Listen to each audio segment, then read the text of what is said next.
भगवान श्री कृष्ण कहते हैं, मन बड़ी ही विचित्र कृति है।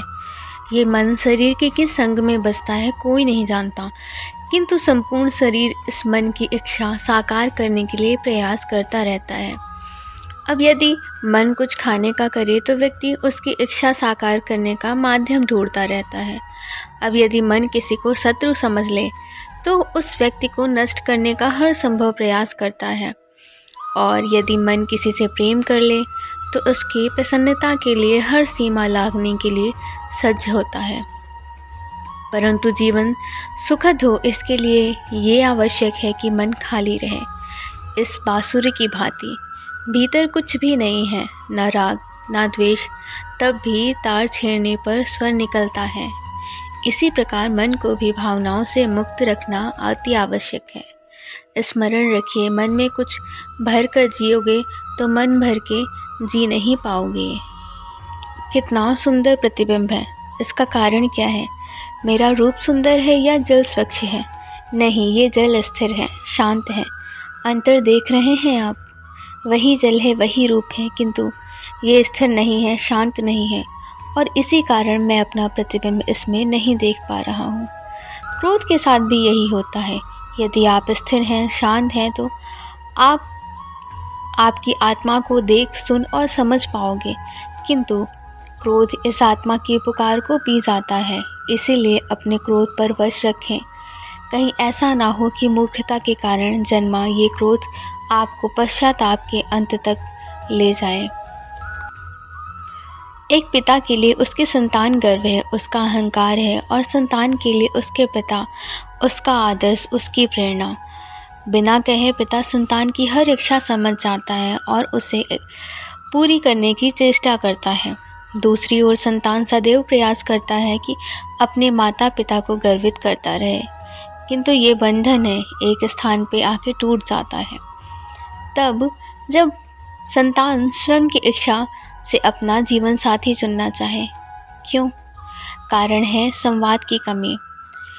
जब बात आती है संतान के विवाह की तो माता पिता सोचते हैं कि इसमें संतान से पूछना क्या, हम उसके लिए कुछ अनुचित तो चाहेंगे नहीं, और संतान का ये मानना होता है कि उसका भविष्य चुनना उसका अधिकार है। दोनों आपस में दुखी रहते हैं किंतु बात नहीं करते। होना ये चाहिए कि माता पिता को स्नेह के साथ संतान की इच्छा समझ लेनी चाहिए, और संतान को उसी विश्वास के साथ माता पिता को विश्वास में ले लेना चाहिए। एक बार संवाद करके देखिए, वर्तमान और भविष्य दोनों ठीक हो जाएंगे। हम में से ऐसा कोई नहीं होगा जिसने वृक्षों को नहीं देखा, वृक्षों पर इन पक्षियों को ना देखा, इनके घोंसलों को ना देखा, इन पक्षियों को अपने छोटे छोटे बच्चों को भोजन कराते ना देखा। संसार का महत्व ममत्व वाला दृश्य होता है। चिड़िया दूर से अपनी चोंच में दाना भर कर लाती है, स्वयं भोजन करने में असमक्ष संतान की चोंच में भोजन डालती है, स्वयं भूखी रहती है, निस्वार्थ निश्चलता, और जब संतान के पंख निकल आते हैं तो वो उसे उड़ना सिखाती है और उसके पश्चात उसे स्वतंत्र कर देती है अपना जीवन जीने के लिए, इस आकाश में उड़ान भरने के लिए। और हम मनुष्य क्या करते हैं? जिस संतान को हम पक्षी की भांति पालते हैं, उसके पंख निकलते ही हम उसे बांध देते हैं, ये सोच के कि कहीं वो दूर उड़कर ना चला जाए।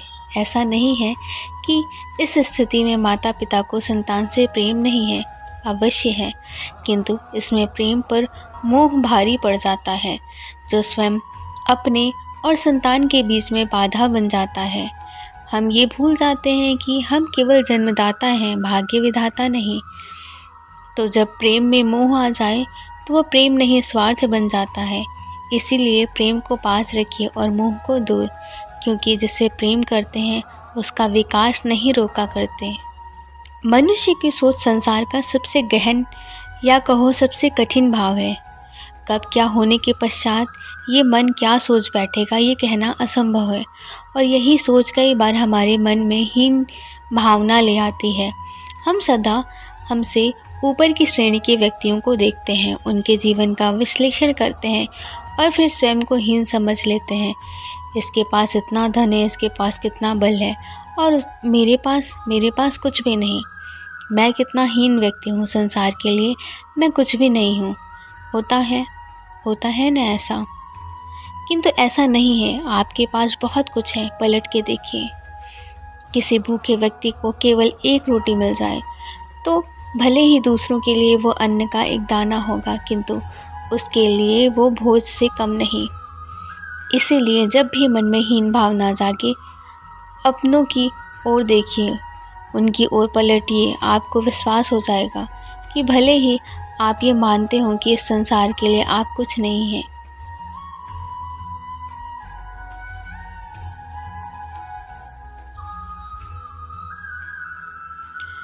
असमंजस में होंगे ना आप कि मैं क्या कर रहा हूँ, क्या लिख रहा हूँ, देखना चाहोगे। सोच रहे होगे कि मैं माटी पर माटी क्यों लिख रहा हूँ।